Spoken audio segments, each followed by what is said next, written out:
Film देखने के बाद आपको एहसास होगा कि देश में रहना और देश की सरहद पे खड़ा होने में फ़र्क क्या होता है। फिल्मों में अगर हम देख के रोज सकते हैं तो रियल में क्या गुजरती होगी इन हीरो पे, जिन्हें मालूम है कि सामने वाले की गोली आएगी, मेरा सीना चीर के चली जाएगी और मैं अपने परिवार से जुदा हो जाऊँगा। ये मूवी देखने के बाद मुझे बहुत डीपली रिस्पेक्ट आई है और ये स्टोरी जानकर, ये स्टोरी समझकर मुझे बहुत प्राउड फील हो रहा है कि हमारे बहादुरों ने इतनी बहादुरी से जंग लड़ी है और आई एम रियली ग्रेटफुल कि मैं मूवी देख पाई। बॉलीवुड जो है वो हमेशा ट्राई करता है कि वो रियल लाइफ स्टोरी प्रेजेंट करने की कोशिश करे और ऐसी ही ये एक अनटोल्ड स्टोरी है जो प्रेजेंट करना बहुत ज़रूरी था। And I think research wise भी, डायरेक्शन वाइज भी बहुत अच्छा काम हुआ है। तो ओवरऑल भी प्रेजेंटेशन बहुत अच्छा है, तो मुझे प्रेजेंटेशन वाइज ही फिल्म बहुत अच्छी लगी। बहुत ही अच्छा एक्सप्लेन किया मूवी ने, पूरी थियोरी को जो भी उन्होंने जो भी मेंशन है हिस्ट्री में।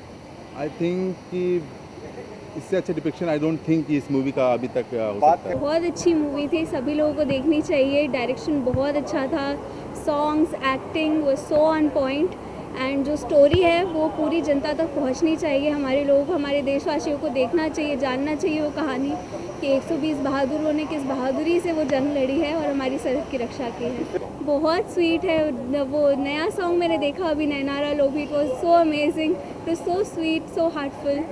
इससे पहले भी हमने बहुत सारी मूवी देखी है जो इंडिया पाकिस्तान में रहती है, हिस्टोरिकल वॉर मूवी, जिसके सॉन्ग्स बहुत ही हिट हुए। हाँ। इस मूवी के सॉन्ग्स के बारे में आप क्या कहना चाहेंगे? सलीम सुलेमान का सॉन्ग है, अमित त्रिवेदी की म्यूजिक है। उनके म्यूज़िक हमेशा ग्रेट होते हैं एंड एज आई सेड मुझे नैनारा लोभी, I really like Rajwadi Rajasthani songs and मुझे ये सॉन्ग बहुत पसंद आया है।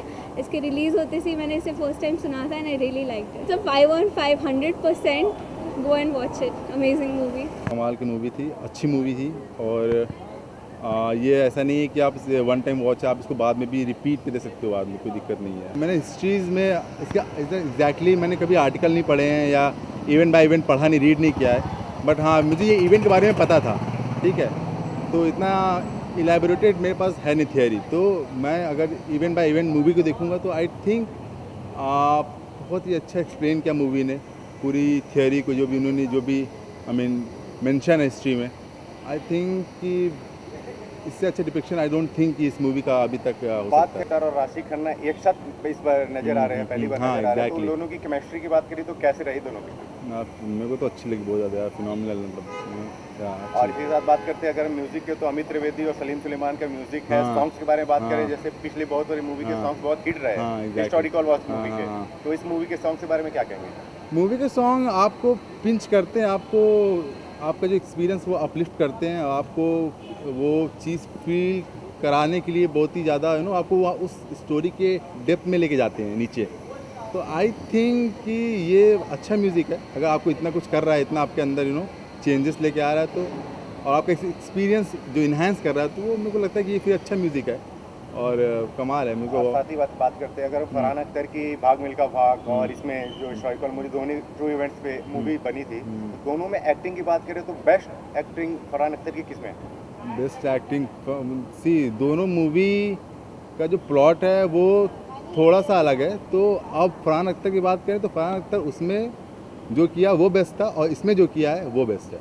अच्छा, लास्टली हम स्टार की बात करेंगे तो 5 में से किसने स्टार देना चाहेंगे? मैं तो भाई बायस दूँ, मैं 5 out of 5 दूंगा, चाहे जो हो जाए सो यार। इसको फिल्म बहुत खूबसूरत बनाई है, चाहे सिनेमेटोग्राफी की बात कर लीजिए, म्यूजिक की बात कर लीजिए, एक्शंस की बात कर लीजिए, फिल्म पूरी इंटरटेनमेंट है और आपको फिल्म देखने आना है हमारे उन 120 बहादुरों के लिए जो टाइटल में ही आपको दर्शाया जा रहा है। फिल्म देखने के बाद आपको एहसास होगा कि देश में रहना और देश की सरहद पे खड़ा होने में फ़र्क क्या होता है।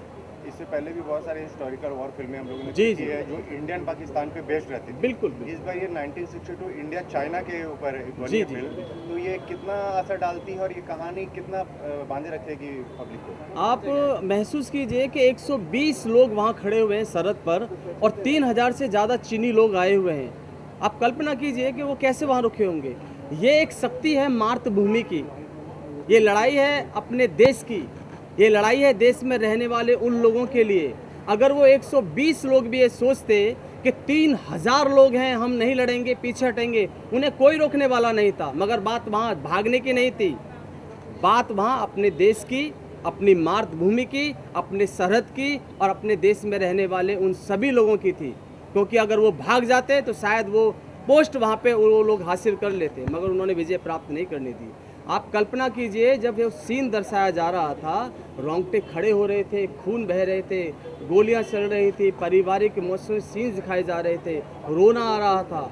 कैसे कैसे वो सीन फिल्माए गए आई डोंट नो, मैं नहीं जानता, मगर ये दिखाया गया है कि फिल्मों में अगर हम देख के रो सकते हैं तो रियल में क्या गुजरती होगी इन हीरो पे, जिन्हें मालूम है कि सामने वाले की गोली आएगी, मेरा सीना चीर के चली जाएगी और मैं अपने परिवार से जुदा हो जाऊंगा। ये कहानी हर उस परिवार की है, हर उस सुपरस्टार हीरो की है, हर उस नौजवान की है जो आज सरहद पे खड़े होकर हमारी सुरक्षा कर। साथ बात करें, राशि खन्ना और फरहान अख्तर एक साथ नजर आ रहे हैं पहली बार जी, तो उन दोनों की केमिस्ट्री कैसी रही फिल्म में? फिल्म बहुत, जब भी वो पर्दे पे आते हैं आपको रोमांचित कर देते हैं और परिपूर्ण कर देते हैं, चाहे डायलॉग डिलीवरी से हो, सीन के हिसाब से हो। फरहान सर ने हमेशा अच्छा काम किया है, मैंने हमेशा उनकी भाग मिल्खा भाग 5 बार देखो 10 बार देखो, उनका जो बेस्ट परफॉर्मेंस है, एनर्जेटिक परफॉर्मेंस है, वही चीज़ आपको यहाँ दिखाई गई है। जहाँ भी वो आते हैं आपको कहीं ना कहीं मनोभवित कर देते हैं। और फिल्म की लाइफ लाइन मैं बता सकता हूँ कि जब भी वो पर्दे पे आए हैं अपने एक्शन सीन के हिसाब से आपके रूहें खड़ा कर देते हैं। जब भी वो आते हैं डायलॉग डिलीवरी हो, उनका एक डायलॉग मुझे अभी भी याद है कि देश पे अगर आपको भागना है तो भाग सकते हैं, मगर मैं नहीं भाग सकता, क्योंकि मैं शैतान सिंह इस पोस्ट पे खड़ा हूँ। अगर मैं भाग जाऊँगा तो शायद मेरी माँ को कौन बचाएगा। तो मैं अपनी माँ को बचाने के लिए अपना सर कटा सकता हूँ, गोलियाँ सीने पे खा सकता हूँ, मगर पीठ दिखा के नहीं भाग सकता। तो पूरी बटालियन को मेरी तरफ से आज़ादी है, अगर जाना चाहे तो जा सकती है। और उन्होंने मालूम है बटालियन ने क्या जवाब दिया था उनकी बात सुन के। ये सीन आपको मनोभवित कर देगा कि हम देश के किसान लोगों की पैदाइश हैं, हमने खेती की है। अगर खेत जैसी चीज़ के लिए हम लड़ सकते हैं, खेत जोत के हम उपज करके हम अन्न दे सकते हैं, तो अपनी मातृभूमि को किसी दूसरे के हाथ में देके कैसे जा सकते हैं। अगर आप वहाँ खड़े हैं तो आपके पीछे हम खड़े हैं। ये सीन आपको रुला देता है और ये लड़ाई उनके दिए उसी परिपूर्ण और शक्ति से आगे बढ़ती है, तब जाके ये जीत हम जीतते हैं। संगीत कैसा लगा? बहुत खूबसूरत है, जहाँ भी संगीत आता है आपको एंटरटेनमेंट करता है। गाने में फिल्म के 1-2 गाने हमने देखे हैं, बहुत ही खूबसूरत म्यूजिक आया है और इन्जॉय करने वाला म्यूजिक है। आप जाइए देखिए, फिल्म की पटकथा से लेके और डिस्प्ले से लेके, स्क्रिप्ट से लेके, डायरेक्शन से लेके, कहानी से लेके एक नंबर है। सभी यार दोस्तों और सभी भारत के देशवासियों से मैं गुजारिश करता हूं कि प्लीज़ आप आइए। ये फिल्म दर्शाती है कि देश पे खड़ा हुआ सैनिक हमारे लिए ही खड़ा है, और अगर हम घर से निकल के थिएटर तक नहीं आते हैं या सिनेमा हॉलों तक नहीं आते हैं तो ये उनके लिए नहीं, हमारे लिए शर्म की बात है। लास्ट में 5 में से कितने स्टार देना चाहेंगे? 5 के 5 स्टार दूंगा। उन स्टारों के लिए 120 बहादुरों के लिए 5, 10, 20 जो भी स्टार हैं। फिल्म की स्क्रिप्ट के लिए, फिल्म की स्टोरी के लिए 3.5 स्टार कम्प्लीटली हैं। फरहान सर तो हमेशा 5 स्टार रहे हैं, सुपर स्टार।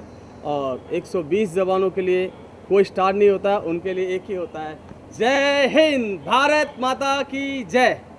बहुत ज़्यादा अच्छी फिल्म है। मुझे इसकी स्टोरी बहुत पहले से पता थी, मैंने ये पूरी स्टोरी पढ़ी थी, तो उसी हिसाब से उन्होंने डिपिक्ट किया है। तो अच्छा पोर्ट्रेल है, बहुत अच्छा प्रेजेंटेशन दिख रहा है। फरहान खान पहले मिल्खा सिंह के अवतार में थे, अभी शैतान सिंह के अवतार में हैं।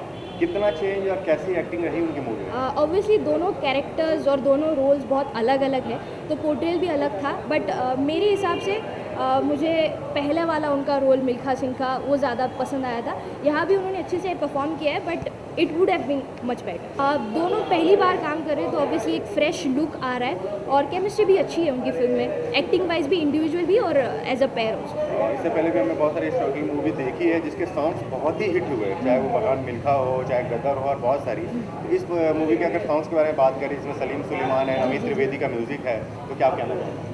सॉन्ग्स अच्छे ही हैं, मतलब अभी बॉलीवुड है तो ऑब्वियसली सॉन्ग्स हम बेटर ही एक्सपेक्ट कर सकते हैं। But I think I like the background score more than the songs, तो मैं उसको एक प्लस पॉइंट दे दूँगी। और बहुत बड़ी स्टार कास्ट के साथ है मूवी, तो उसमें फरहान अख्तर के अलावा, लाठी के अलावा किसकी एक्टिंग जो आपको मतलब दिल को छू गई, तो ऐसा लगता है कि हाँ ये परफेक्ट कैरेक्टर था?